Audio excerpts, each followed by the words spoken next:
Imagine um jogo onde a moral é uma peça e a verdade é o que você faz as pessoas acreditarem. Você entende de política? E se eu dissesse que um dos maiores estrategistas políticos da nossa história recente não leu Maquiavel, mas o viveu? Enquanto o país o chamava de ladrão, ele reescrevia as regras do jogo.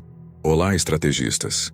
Eu sou Engenharia da Mente Sombria, e hoje vamos desvendar como Lula, um homem amado e odiado, ascendeu e se manteve no poder com uma maestria que faria Maquiavel aplaudir. Prepare-se, porque o que você vai ouvir pode mudar sua percepção sobre política, liderança e, talvez, sobre você mesmo. Isso pode te dar as chaves para entender e influenciar qualquer jogo de poder. A questão é, como ele fez? Como um ex-metalúrgico sem formação, enfrentou escândalos, prisões e oposição, e ainda assim retornou ao cargo mais alto. A resposta está na compreensão instintiva dos princípios maquiavélicos. Lula não buscou ser amado, mas se tornou indispensável. Não se preocupou em ser ético, mas em controlar a narrativa. Ele entendeu que no palco da política, a percepção vale mais que a realidade. Vamos desconstruir essa estratégia em 3 pilares. Fique comigo, porque o que você vai aprender aqui serve para dominar qualquer jogo de poder. Já se perguntou por que algumas pessoas parecem sempre cair de pé? Vamos começar com o primeiro pilar, a construção da imagem. Maquiavel sabia que o povo vota em reflexos de si mesmo. Lula entendeu isso. Não precisava ser intelectual, mas parecer com o povo, falando como alguém acima. Camisa simples, tom paternal, vocabulário popular. O rei que disfarçava a coroa com um boné. Isso é virtude maquiavélica. Manipular a percepção até o público acreditar que escolhe o que já foi escolhido. Ele se tornou o espelho das esperanças do brasileiro comum, transformando sua origem humilde em sua maior arma. Mas uma imagem forte não se sustenta sozinha. É preciso alianças.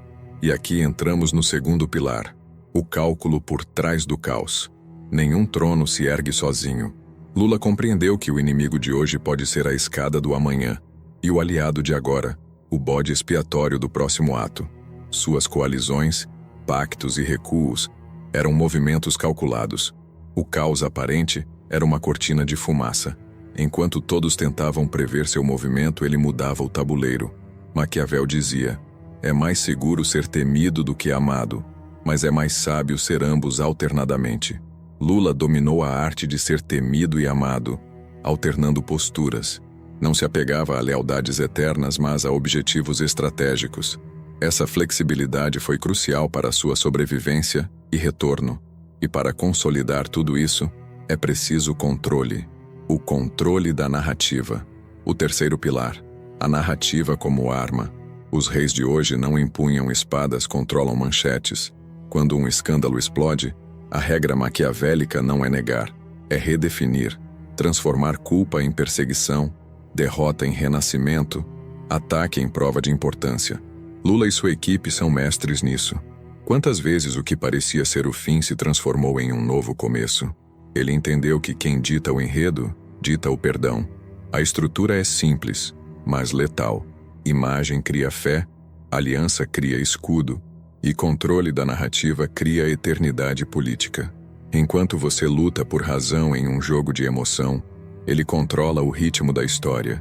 Ele não se explica, redefine, ataca a credibilidade do acusador. A essência do poder na era da informação não é sobre a verdade factual, mas sobre a verdade percebida. Mas como aplicar isso na sua vida?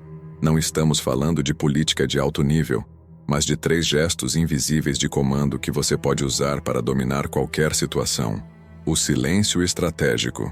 Quando todos correm para explicar, o estrategista cala. O silêncio não é ausência de argumento, é criação de espaço. Maquiavel chamava de poder da dúvida. Lula o usou em cada crise, deixando o inimigo falar demais. O espelho moral. A virtude é uma moeda. Mostre o lado que o outro quer ver. Lula sorri ao falar de justiça, mas sua mente calcula lealdades. Ele reflete a esperança de quem o ama e o medo de quem o odeia. A ancoragem da gratidão. A gratidão é a forma mais disfarçada de submissão. Lula entendeu. Quem deve emocionalmente obedece inconscientemente. Não apenas prometia, dava um olhar, uma frase simples. Eu sei o que você passou. O público não ouvia um político, ouvia um espelho das próprias dores. O que Maquiavel escreveu, Lula traduziu. Controle, frieza, estratégia. 3 palavras, um ritual. Lula não destruiu o sistema, ele se tornou o sistema. E por isso sobreviveu. O Maquiavel que o guia não é o das citações de internet, é o que entende a alma humana como terreno de guerra. Você acredita que integridade é o oposto de poder? Mas e se for o preço dele? O líder ético morre aplaudido, o líder estratégico morre no comando. A política de Maquiavel não é sobre trair, é sobre decidir quando a lealdade se torna fraqueza. Você vive o mesmo conflito: falar a verdade ou preservar sua posição, expor o erro ou proteger sua influência, salvar o outro ou salvar seu legado. Maquiavel sussurra: se o fim for estabilidade, os meios são apenas ferramentas. Nietzsche alerta: quem luta com monstros deve cuidar para não se tornar um. E então surge a pergunta que separa os que mandam dos que obedecem. Você quer ser bom ou quer ser eficaz? Não precisa roubar, mentir ou destruir, mas precisa compreender como o poder pensa. Quem não entende o poder, acaba servindo a quem entende. De agora em diante, cada escolha sua será um voto secreto na própria realeza. Você pode esquecer este vídeo, mas não vai esquecer o que ele acendeu. O poder não é conquista, é estado de consciência. Se este vídeo te fez pensar, se ele acendeu uma faísca de compreensão sobre o jogo real do poder, então eu te convido a ir além. Compartilhe este vídeo com alguém que precisa acordar para a realidade. O jogo terminou, o jogador acordou. A sociedade mentiu para você. A decisão já foi tomada, só não por você. A neutralidade é apenas uma forma disfarçada de submissão. Decida cedo, ou outros decidirão por você. Até a próxima, estrategistas.